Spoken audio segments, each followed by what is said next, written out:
Welcome back to session number 6. Thank you for pushing the button, Tammy, the recording button. Wouldn't that be a shame if we made it all the way to session 6 and forgot to record the last one? But that's why we're a good team. So welcome back, session number 6. We're talking about grading and recording this afternoon, but of course we're going to begin by acknowledging the lands that we're on today. As educators, we acknowledge the lands as our part of the reconciliation process as a teaching and learning tool, but also to acknowledge the space and the land and the people that walk before us on this land, on this place. And here, where we are, the Songhees and Esquimalt nations were those people, the Kwangin-speaking people that have been on this land since time immemorial. But this land holds such a sacred place for individuals, for First Nations and Indigenous people from all across North America, for thousands of years. This is one of the most archaeological rich places in North America. You can't turn over a shovel in the southern Vancouver Island region around here without hitting some kind of sacred artifact or some type of thing. So we're very fortunate to be on this place and are acknowledging those that walk before us. So because this is the last session, I know, I can't believe it. Here we are, 6 sessions in.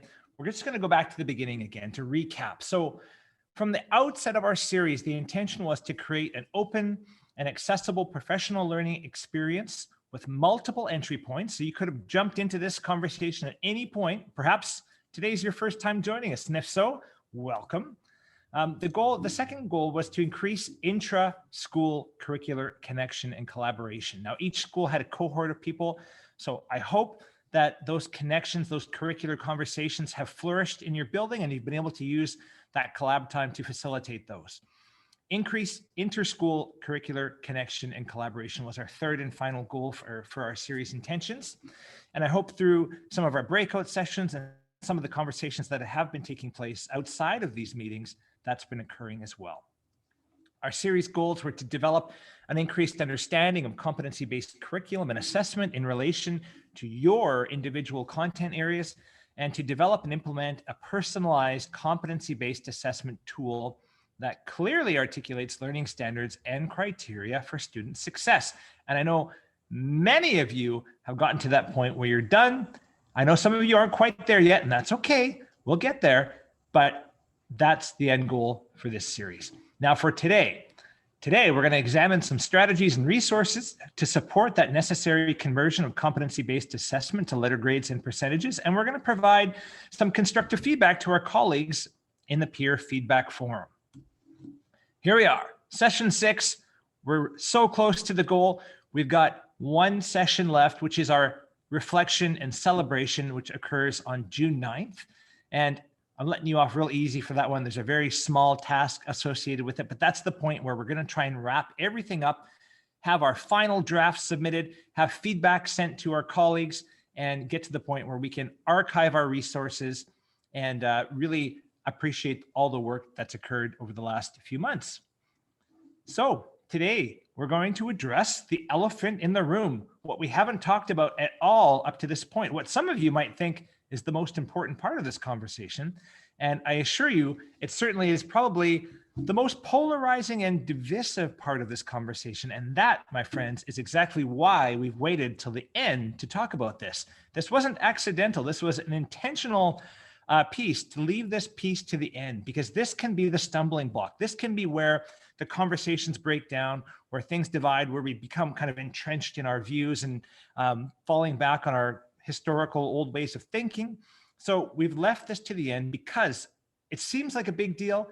And truthfully, all the work that you've done up to this point, that's the hard part. That's the big deal. The grading and reporting piece, although daunting, it's actually not that hard when we come up with a formula or a procedure on how to make those conversions from the competencies to the necessary letter grades and percentages, which we still have to do as part of our reporting order.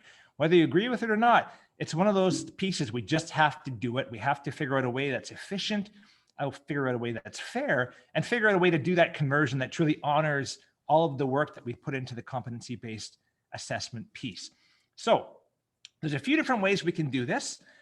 It's really going to be up to you. And this is another part of the challenge why we've left this to the end, is because it really is a personal decision. There isn't one perfect way to crack this nut. There's not one perfect way to figure this piece out. There's multiple different ways, and you're going to have to find a way that connects to your practice, to your way of operating.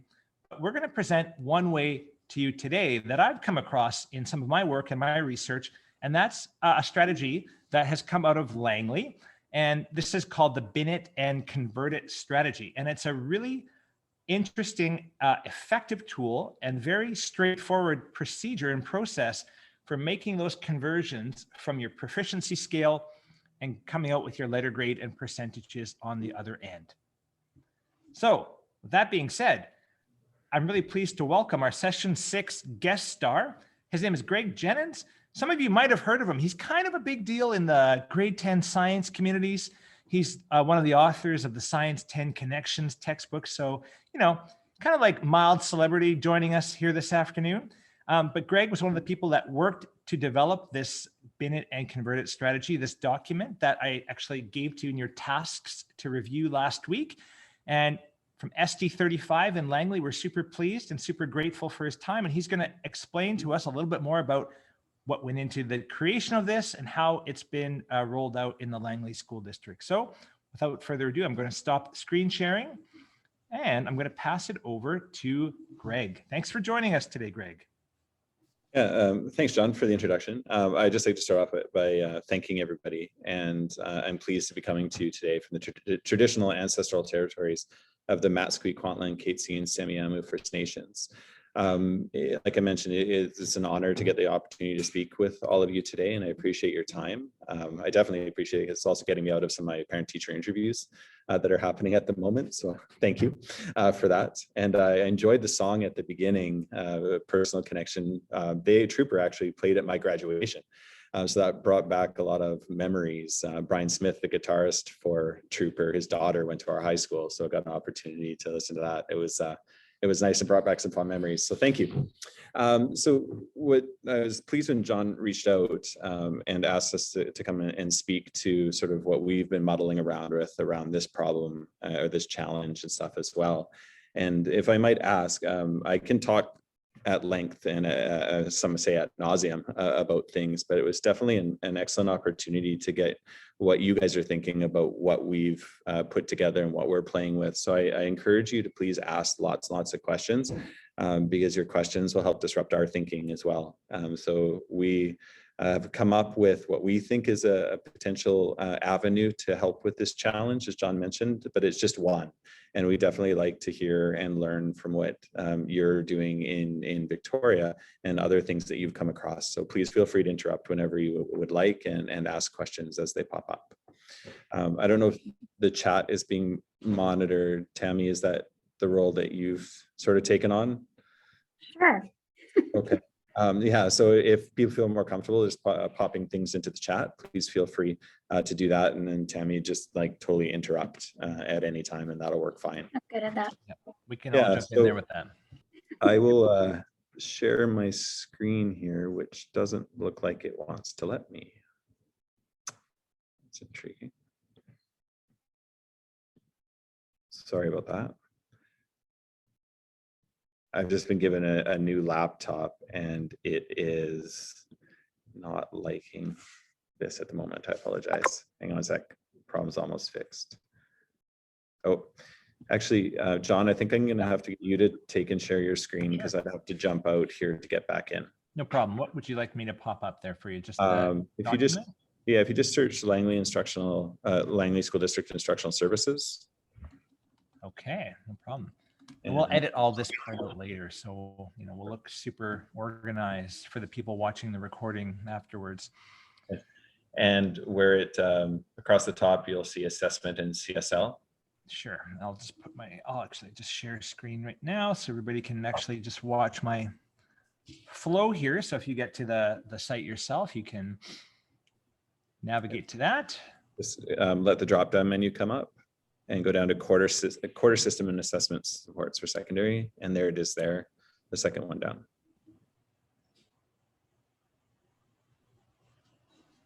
And you might have to open your PDF, I guess. Yes, okay.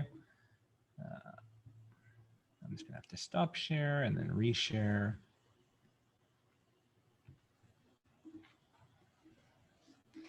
All right, Perfect. Does that work for you? Yeah, that's excellent. Thanks. Okay. So the first thing I'm going to say about this is that this is definitely an imperfect tool. We understand that. It emerged out of some work that was being done during the remote learning time. When we all went into that, I know it threw a lot of our assessment practices kind of head over heels, and we needed to start making some adjustments. We were focused in the beginning in supporting our teachers around the idea of how to collect authentic evidence during that time of student learning. And then after we felt like we had kind of provided some supports for teachers to think about that authentic evidence of student learning, we shifted towards how we were going to generate sort of meaningful reporting. So the basis for our Binet strategy emerged out of some work that was done in the Yukon. We came across a document that introduced us to something called the logic rule, which I'll speak about in a little bit here. We started playing around with that and speaking with some of our teachers across disciplines and working in our team. And that's where our initial Binet strategy emerged. We then sat down in the fall once we were back into our quarter system and brought about this iteration of it. Our goal for it was definitely set up around trying to ease the tension that exists between the current curriculum and what the goals of that curriculum are associated with, or are associated with that curriculum, and the reporting order for 10 to 12. The reporting order is very much rooted in the old curriculum and hadn't caught up to the new one yet. So it's presenting some interesting tensions that I'm sure many of you are experiencing as well. And John spoke to them a bit as well. So our goal was to try and help bridge that gap, because in speaking to a lot of our teachers, we were finding that there was a desire to change the way that assessment looked in their classrooms. But there was this still sort of, like as John mentioned, the elephant in the room that they were going to have to report out at the end with the reporting process that was designed to fit the older curriculum. So we found that our teachers were almost looking for permission to be able to shift the way that they assess their students, and know that when they made that shift, that they were going to have some ground to stand on. So the document itself was really targeted to provide our teachers and our communities with almost like a permission to validate their intuition. They knew what they were seeing from their students in their classrooms, but they were struggling a little bit to turning that into a meaningful sort of reporting in their mind. So we really started with that basis, and that was our foundation as we started to build onto into this particular document here. We also were attempting, kind of behind maybe a little bit, to disrupt some practice, to show teachers that there was a different way of reporting for your students and collecting evidence of their learning. And we were hoping that it would start conversations. So it was definitely not a destination. It's not something that we look at as being a final product or an answer to everything, but it was hopefully serving those purposes to validate teacher intuition, to give some permission to start thinking about things in a little bit of a different way, to start disrupting their practice, and to maybe start conversations inside school communities. So the document itself has gone through several iterations. If you want to see the first part, the first iteration of it, if John scrolls down a little bit more, underneath the student profile, there's a link there. A little too far, there we go. It's saying sort of feeling overwhelmed. So when you look at the document initially, there's a lot of information that's in it. And I'll walk you through how it's structured here in a moment. But if we click on that one there, it'll take you to a document that is maybe a little bit more accessible, and it's sort of like a light version of the Binet document. Doesn't look like that's jumping up for us just yet. So yes, here we go. Yeah, so this was the one that came out of the remote learning time. There's some elements of it that are similar to the document that we were just looking at, but it's much more of a streamlined one. So we tried to provide multiple entry points for teachers so that they could see this in their context and match it to what they need. We're really trying to meet most teachers where they currently are. rather than setting up a strategy that teachers would find themselves to struggling with to see how it connected to their actual work. So that's this light one that I'll leave it, but we'll go back to the main one and we'll spend some time walking you through that and what it looks like. Okay. So we tried to have multiple entry points into this. So in our community, we definitely have teachers going about assessment from sort of two main areas: proficiency scale methods, growth pathways, standard-based assessment, and their grade books sort of reflect the way they collect their evidence. And then we have the traditional ones as well. So as John mentioned, I'm a science teacher and a math teacher.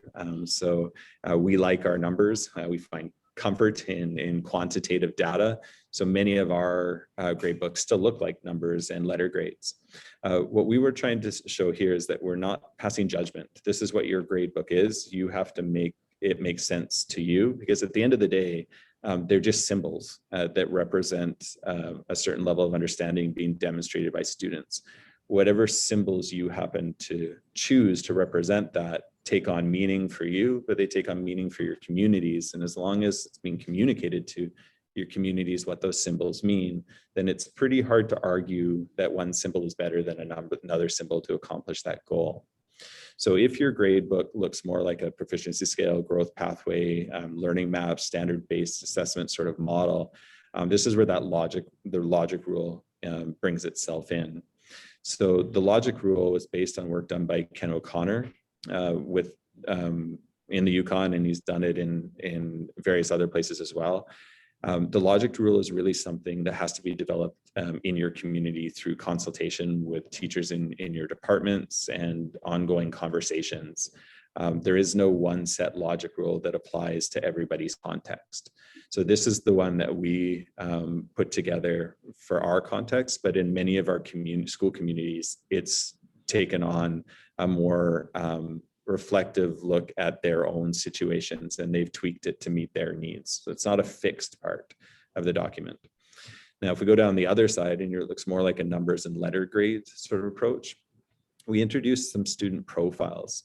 Now, we won't get John to click on the student profiles now, but the student profiles for the sort of core areas have some very similar traits to them. The one thing I want to say about those, if you do look into those in more detail, is they are written for teachers. We looked at sacrificing a bit of language for accuracy. So when you read them and stuff, you'll notice there's not a lot of growth language associated with them, because they were never designed to be put in front of students. That we feel would be a dangerous practice. It was meant for when a teacher at the end of a course or at end of a reporting period had collected evidence, and the student had an opportunity to bring their voice into the evidence to show what they feel their understanding and their level of understanding of a topic area or a competency. Then the teacher would sit and be tasked with making a final decision. And that's what these student profiles were designed to do. So definitely, we spent a lot of time in our district trying to communicate with our community that these are not meant to be put in front of students as targets that they're hitting. Okay, so our goal was to try and bring both sort of pathways here together into meeting the proficiency scale that has been percolating and moving around inside the province for a little bit now, and may or may not look similar to this when the ministry makes their shift from the K-9 reporting order here at some point, hopefully in the not too distant future. So then this takes us into the next part. So essentially it's a flow chart that you're working yourself through to try and make a decision based on the information that you've collected. And that's a really key piece of the puzzle. It's logical in how it flows, but really it's up to the teacher and the student to collect the evidence that's going to feed the decision-making that goes in here.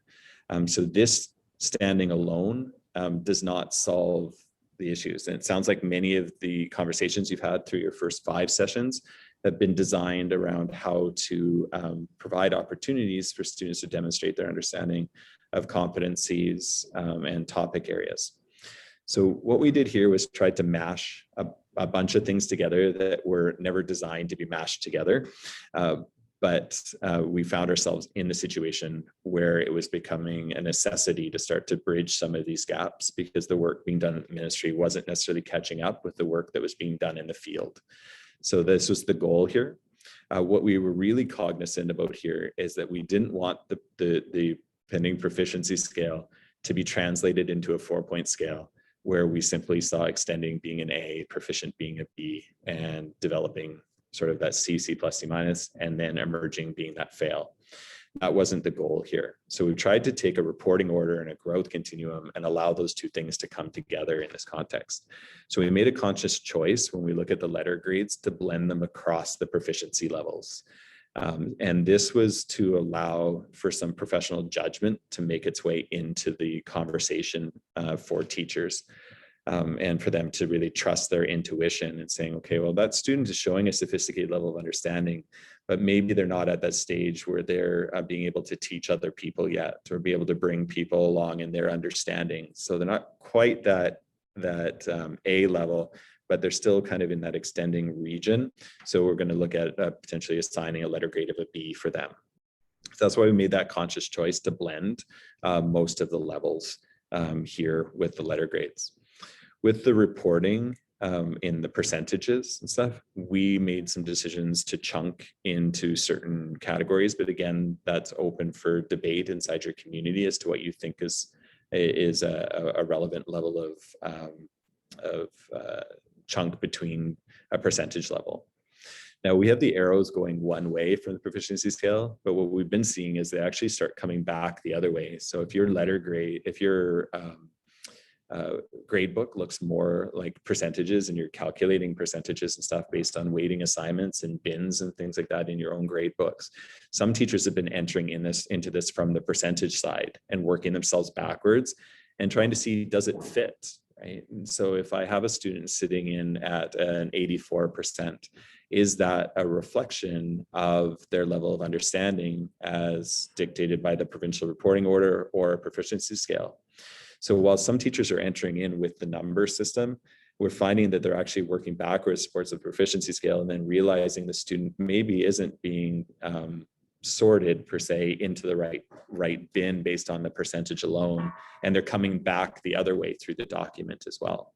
So that was the idea of like creating conversation, disrupting thinking by providing lots of entry points for teachers to see themselves in this particular document and making sense of it for their own particular context. So we're seeing a lot of the conversations that are happening right now are centering in around that idea that it's not just about the number that my machine is calculated. I can start there potentially, but I also have some professional judgment and I can trust my intuition. And this document gives us some permission and some validation to be able to trust those things. So that's essentially how the document is structured. I'm not sure if there's any questions that people have or would like to discuss a little bit further.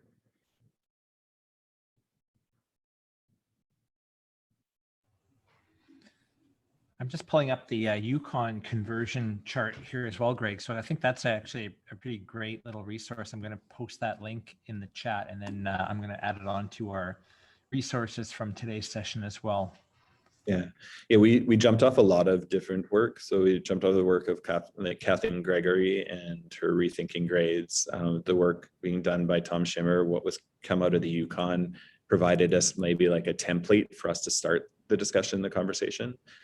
So yeah, we definitely didn't create this thing from scratch. It was like a conglomeration of lots of people's work. Yeah, it's great. So any comments, chat comments, questions for Greg? Dan, did you have your hand up there? No. You'll learn to sit on your hands, Dan, during a meeting. Don't make any moves. It's like an auction. You'll end up buying something. So Tim's asking how students are involved in creating marks and or the proficiency skill ratings. So in a lot of cases, it's a good question. The percentages right now are a necessity, right? Like you have to stick a percentage on a report card, but we sort of advocate that you hold as long as you possibly can before you land that percentage on. So then the conversation with students is more centered around the evidence of their learning rather than an application of a number to their learning. So at the end of the day, the teacher has to step in and put a percentage in, and it can be shared with the student. And then through conferencing, the student can agree or disagree, but we try to focus the question on the percentage was the result of the evidence of learning that you showed, and where you were sitting on either the growth continuum or in the reporting order. So it's like, that's the sort of final stamp that gets put on. It's not the starting point for the conversations.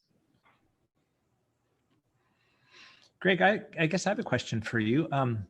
Just in terms of how you've been communicating this within your secondary school networks in Langley, what's that look like? Kind of what process have you all been engaged with? And then I guess how well received has this been within your teacher population there? Yeah. So the process is we communicate a lot through our department heads. So we have sort of three tiers of communication. So obviously our superintendents communicate with our principals within our director of instructional services, and George communicate directly with our principals as well. And then we in instructional services communicate directly with our department heads. We really tried to align the message, was the big step that we took forward. So each member of the community was hearing the same message, and it wasn't being left to a hierarchical dissemination of information. So somebody creates it, somebody shares it with somebody, and then it's a responsibility of people in the building to educate other people in the building. We tried to communicate this particular document because we felt it was foundational across all levels. So the conversations were happening with teachers through department heads, were happening with principals who were having those conversations with department heads, with staff and stuff, to ensure that the message was consistent. Great, thank you so much. And then the second part of the question, sorry, was how's it been received? Yeah, how's it been received? Are people open arms? Yeah, and I think overall it's been well received. Whether it's being used globally, that's two different things. But like I mentioned, one of the goals of it was not just to provide a mechanism to meet the tension that you described earlier, but more to give people an opportunity to start a conversation. So when we end up seeing this come out, a lot of the time it starts conversation around assessment, and it starts a conversation around reporting, and it starts conversation about where people see themselves in that process. And that's, I think, where it's sort of getting its most traction, is beginning those conversations and starting to disrupt the way people view the evidence that they've collected and the types of evidence they've collected and how that informs their reporting. Yeah. And you mentioned a point earlier about as a district sort of sharing a document like that, it's almost like giving permission for people to use it, because of course you could go find something else like that on your own, but having it sort of district endorsed, so to speak, it's like, oh, okay, in case there's any pushback or anything like that, it probably gives folks a bit of a sense of comfort in knowing that this is, a district supported resource. Yeah, one of our senior biology teachers, been teaching for 30 years, is about to retire. Some might call traditional teacher. I have a different definition of traditional versus a new teacher sort of paradigm. But in talking to him one day about it, it was interesting because he very much, if you look at his grade book looks like a traditional science teacher, math teacher's grade book with numbers and percentages and all those things. And then that nice average column at the end. And then we translate that over to our report card, the traditional way we think of approaching things. But when we started talking to him about it, I said, like, do you ever move students, right? And so like if a student, your grade book is telling you this percentage, but you're feeling that student is sitting a little bit in a different location, do you ever move them? And he says, well, I do, but I struggle with my intuition. Right? And so I used that word a little bit earlier. And what he said around this document is that this document changed it from being his individual intuition to collective intuition now. So he had, when we talk about that thing, I can defend a grade because of numbers, because of data, right? And data is just as subjective as anecdotal evidence that we collect and stuff as well. And we can talk about the objectivity of that if people want to ask questions. But he said now when I have my data, but I also have a document where I can root it in some collective beliefs. So it's not my own intuition anymore about moving that student. It's what our community feels is valid. So that was really poignant, because if you talk to him, you would put him into one of those teachers that had that grade book and lived by what that grade book told you. But when you talk deeper with him, you start to see that he had the same sort of underpinning beliefs that went into the development of this document. He just needed somebody to say that this was okay. Yeah, that's a great point. Jacqueline's just asked in the chat around the proficiency scale and how certain letter grades, there's a bit of the overlap between A's and B's. And can you speak to that a little bit? Yeah. So that was a dual purpose. When this happened back in remote learning, when we first got into this type of conversation, we knew that our community was starting to think about assessment a little bit differently, right? And we knew that reporting could be taking on a bit of a different look as we go forward.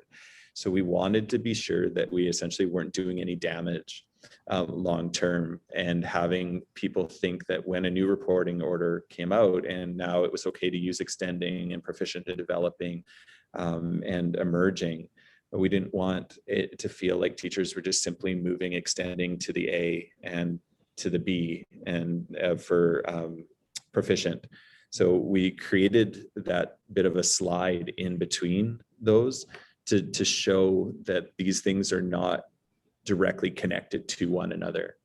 And where it shifts back is really in your community conversations, right? So when you sit down and you develop standards for your courses, and when you make decisions about deciding as a community what it will look like when your student is proficient in that area and what they'll be able to communicate to you, it gives you some flexibility now to suggest that, yeah, that student is understanding at an A level.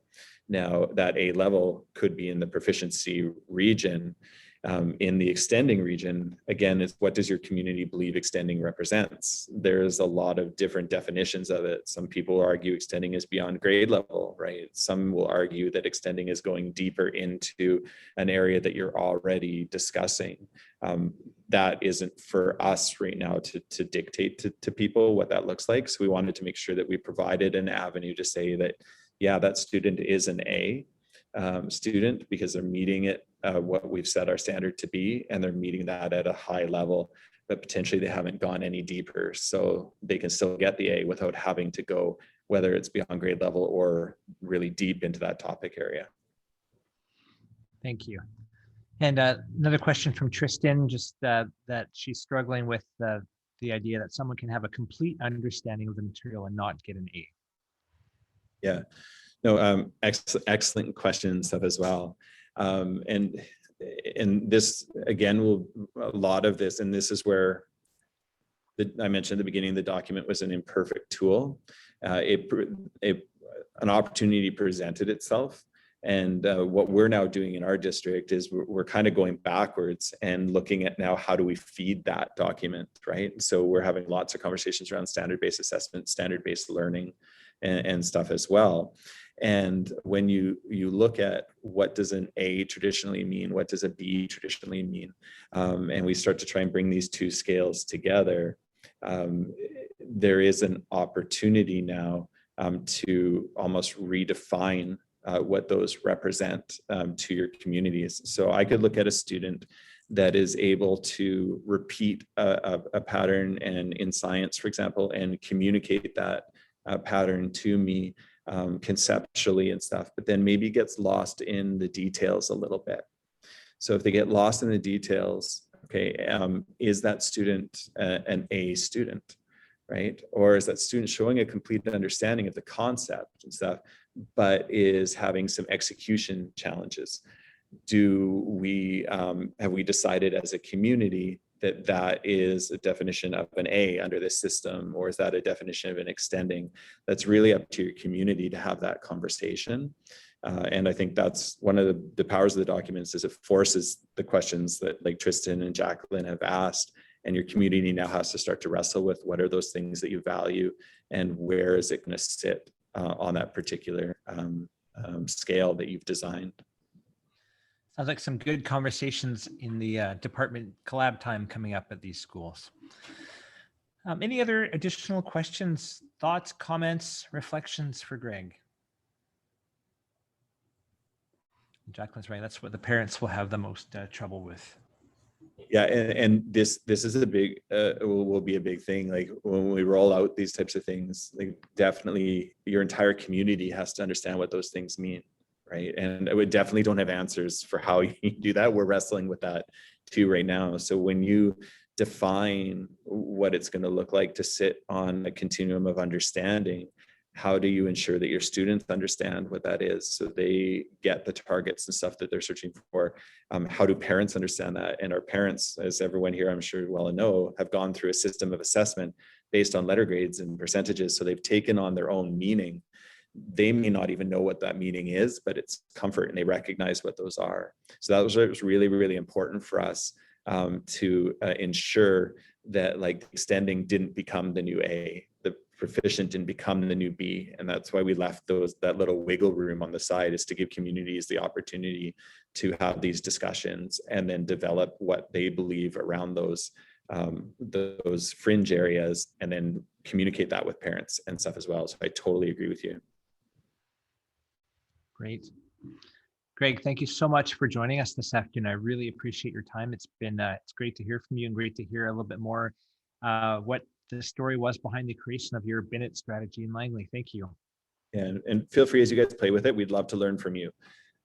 So we put this out there, and we would definitely like people to share how they take it and make it their own, because that disrupts our thinking and stuff as well. So please, I encourage you to do that. Awesome. Well, I'll definitely pass along any feedback, or people can get in touch with you directly. You're easy enough to find. Yeah, thank you again. And I know you have to maybe jump off for some parent-teacher interviews, but stick around for the next little bit if you like. We're going to watch a little video clip and do a couple more things before we wrap up around 4:15. All right. Thanks, Greg. All right, folks, we're going to get back into our slides here. And I'm just going to get these back up and running. All right. Readjust my windows. Get back into here. And we're going to revisit our old friend, Mr. Tom Shimmer here for a couple minutes. We've seen the Bennett converted strategy, and Tom's going to talk us through an example of one more strategy for converting rubrics to letter grades and percentages. And you notice that slide he has at the front there, grades are not leverage. I think that's an important thing to remember. So let's jump right into that. I want to share with you just one possibility of how you might be able to navigate the two systems that we're trying to navigate right now. I want to be clear about a couple of things. This is just one of many ways in which you could navigate this. And two, I want to tell you that I know and I'm fully aware that this is what I would call an imperfect solution. Sometimes we have to think about the orthodoxy, but we have to live in reality. And teachers don't live in the orthodoxy of very much, if anything. And what I'm about to show you also operates under the principle that the percentage-based system, as I've just outlined, begins from a position of being imperfect. So our current system is not perfect when it comes to marking and reporting and scoring. And I think I've brought that perspective, and I think you understand. So I'm going to run you through a hypothesis, and I do understand that there are imperfections to this system, and you can debate them in your conversations, or you could come up with another system. But I want to just share this with you, not because I think this is exactly what you should do, but I want you to start expanding your imagination of possibilities of how you could bridge these two things, a percentage-based reporting system and a rubric-based kind of assessment system. How do we bridge these two? So let's hypothesize that what you see in front of you, and I've just made this simple so you can understand conceptually what we're working with. But obviously what you see on the screen is 10 levels or scores associated with 10 curricular competencies. And those scores represent, you can see the scale that is on the screen, the 4, 3, 2, 1, representing the extending, proficient, developing, and emerging. Now, we can, if you will, find the mean of those numbers. What I mentioned to you earlier is that one of the vulnerabilities to a mean is extreme scores. One of the ways that you neutralize that vulnerability is to shrink the scale.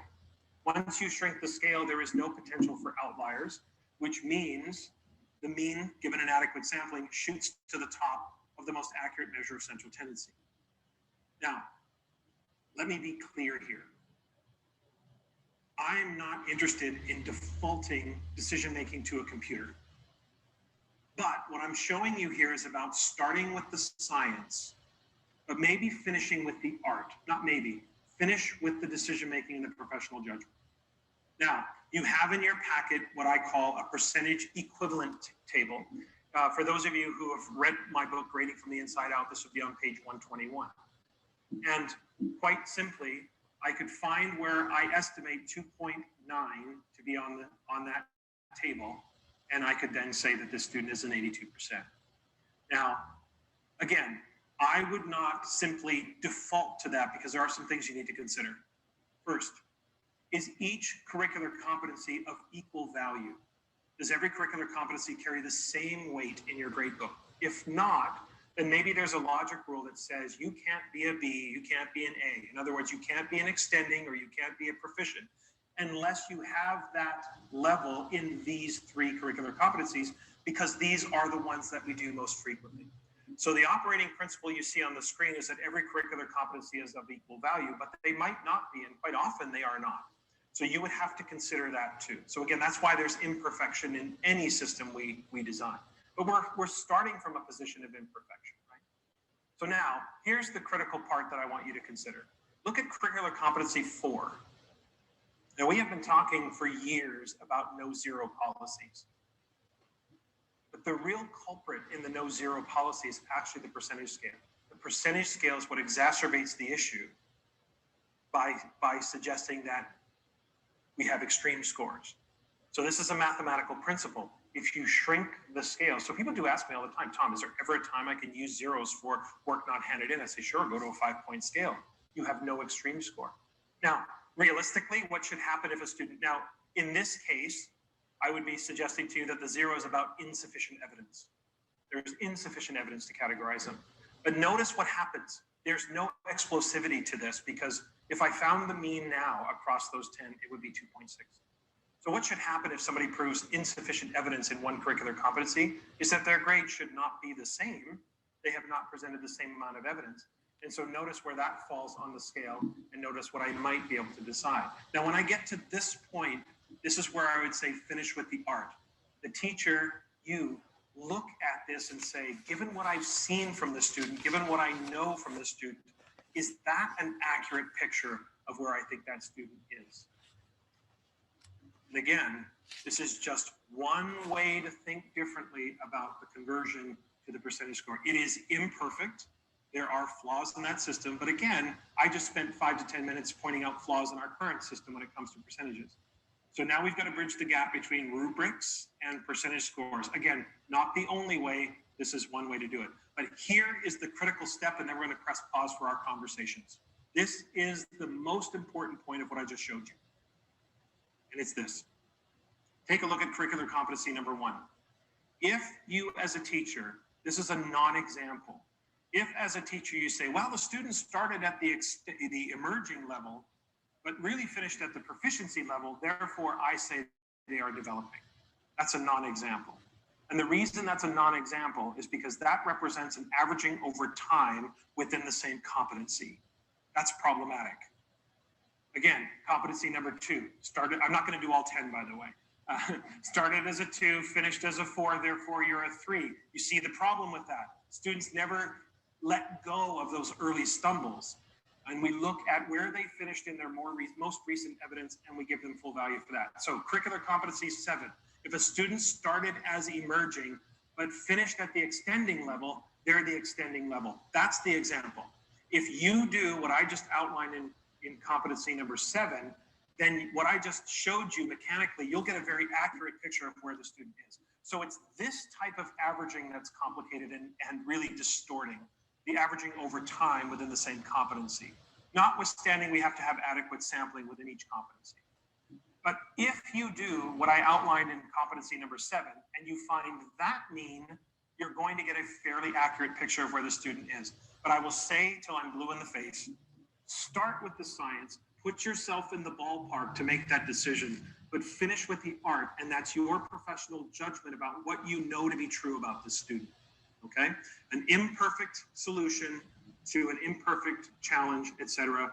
We have to find a way to navigate this, and I know there are many of you out there who found different ways, and I'm sure they are equally imperfect and equally as valid in terms of what we're trying to accomplish, given where we are. Okay.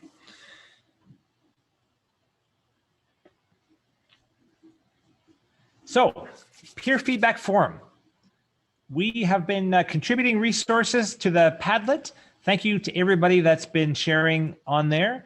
I've noticed a bunch of additions even in the last couple hours this afternoon, so thank you very much. For those of you that haven't had a chance to put your draft of your final assessment resource in there yet, it's all good.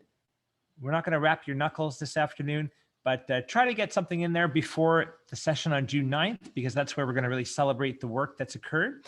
So we're about to jump into a short 5-minute breakout session.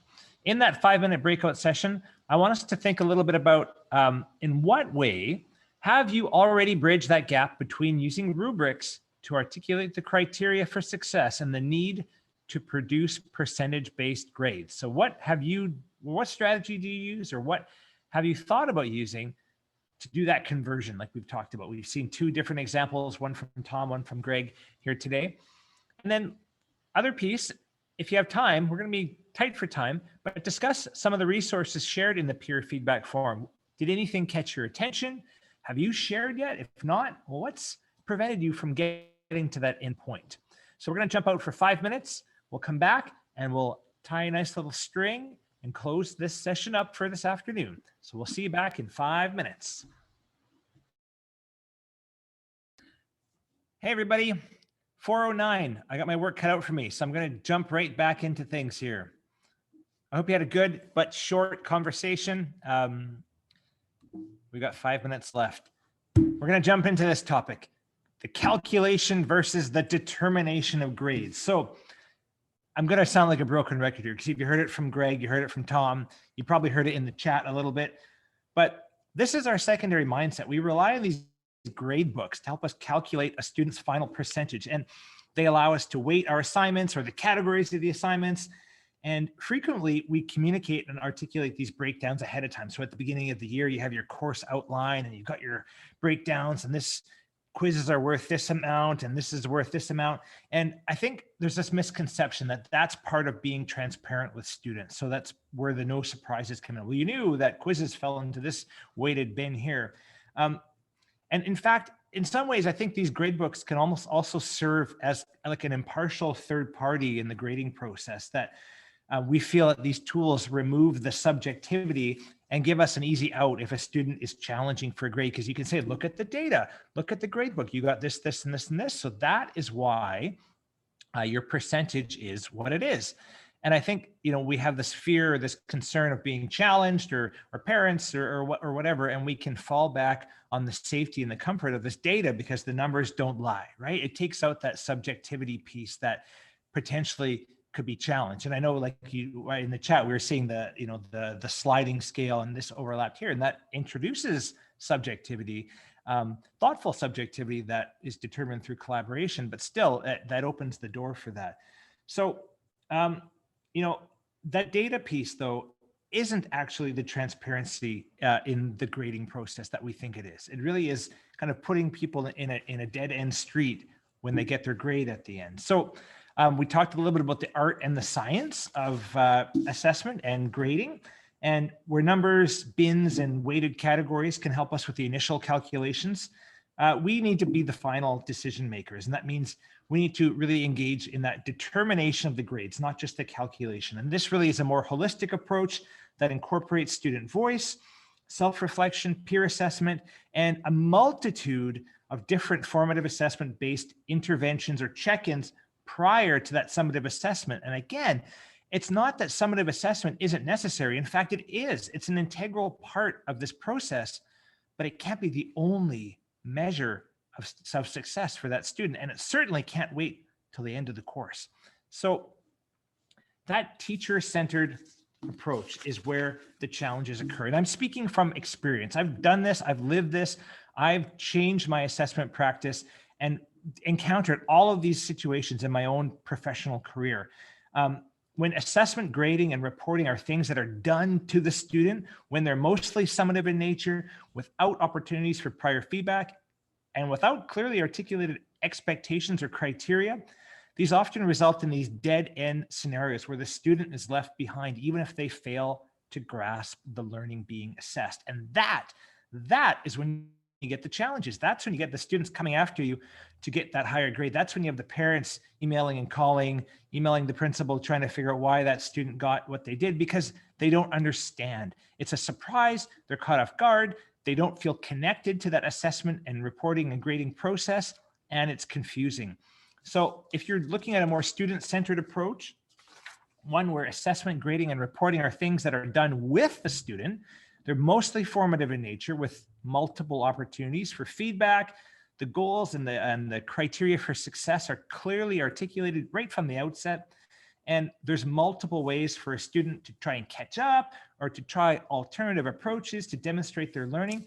Those are when the challenges disappear because the students aren't caught off guard. They're not surprised. They're not confused why they ended up with the mark they did, because they knew every step of the way where they were in relation to your criteria and learning expectations. And they also had a strong understanding of their own knowledge and their own understanding of the topic or of the lesson or the unit or whatever it happens to be. So that's when those challenges disappear. So as we wrap up for the year, I'm going to give you a little bit of summer reading ahead of time. So Tom Schimmer mentioned Grading from the Inside Out, a great resource. One I especially appreciate because each chapter, it actually gives you some context for having these conversations with parents, tips and ideas for actually explaining and articulating the rationale for why you're doing things the way you are in that kind of parent-friendly language that really helps those conversations on parent-teacher nights. The second option, standards-based learning in action, moving from theory to practice. So this book is especially powerful because it's about implementation. It's not just the big ideas floating up in the air. It's actually, how do you do this in your classroom tomorrow? The implementation piece that tends to be missing from a lot of the sort of more research-based reading that we've done in the past. Great book as well. And then the new book by Myron Duick, Students are Giving Students a Say. Again, there's a number of really fantastic strategies and resources in there to help you involve students in their assessment practice, have them be more proactive and involved, and get a much deeper understanding of themselves within the assessment, reporting, and grading window. So after this session, I'll be sending out a follow-up link to you, and every person that signed up for this, whether you're here synchronously with us this afternoon or you're watching asynchronously on the recording afterwards, you'll have an opportunity to select one of these books, and we'll have it delivered to you before the end of the school year for your summer reading. So as we wrap things up this afternoon, we've got one last chat waterfall for you. So get your fingers ready on the chat button. In a sentence or two, describe your learning journey since we began this series back in February. So that could be what's evolved, what's changed, what light bulbs have gone off. 20 seconds, get your fingers ready in the chat box. And when the timer goes off, hit enter and flood the chat.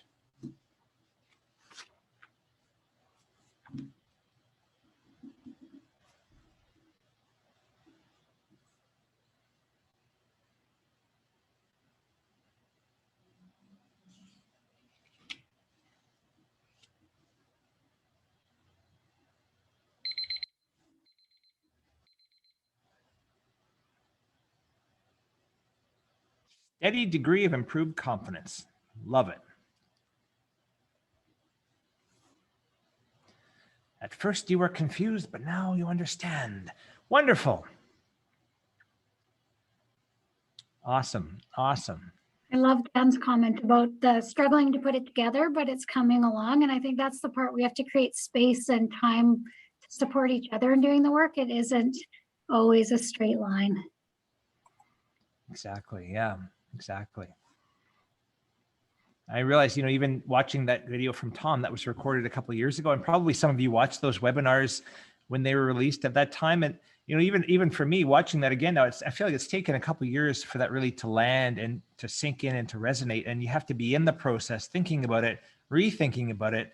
And it is a journey. It's something that we're going to be doing for a long time. So with that being said, you think I'm letting you off easy after this last session? Oh no, we've got one last series of tasks to do before the Wednesday, June 9th final celebration.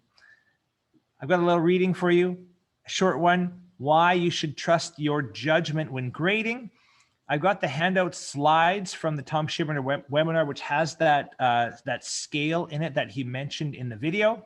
I'm linking in the full video, not just the little 6-minute clip that we watched in this session, but there's some other examples of conversion resources and scales in the full video. So if you want to check that out. And then a last little clip from Schimmer called The Reformed Grader.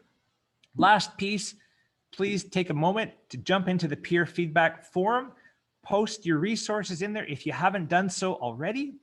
And while you're there, have a look at what your colleagues have worked on. Give them a little bit of feedback. You can add comments to any resource that's posted, and we'll be reviewing those comments and reviewing all of the resources that are posted in that forum at our final celebration in 2 weeks' time. But until then, good luck. We're almost at the end of the year. That light is like bursting at the end of the tunnel. There's like a freight train coming at us, and that freight train's good. It's the summer, it's coming. Hopefully we'll have less restrictions. Hopefully everything will go to plan, and we've got a really fantastic summer coming ahead. So thank you, everybody. Thanks for your time today. This has been such a fantastic, it's really truly been the highlight of my spring, connecting with all of you. So I can't thank you all for the energy that you've brought to these sessions. We'll see you in 2 weeks for the final celebration. Take care, everybody.